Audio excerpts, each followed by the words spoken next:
So, hello guys, good evening. So ngayon guys, prepare na po natin ang ating lulutuin ngayong dinner. Magnilagang pork po tayo guys. So ayan, pakuluan ko muna yung ating pork dito sa ating kaldero.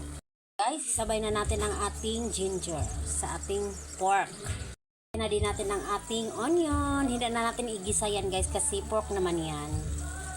At isabay na din natin ang ating tanga. Sabay na natin ang ating gabi.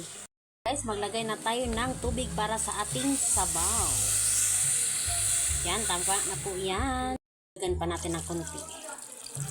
Malapit na pong lumambot ang ating pork at ang ating gabi, guys.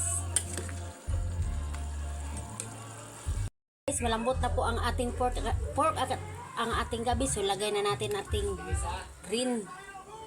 At ilagay na din natin ang ating Chinese pichay guys. Ito po ang sahog natin sa ating pork.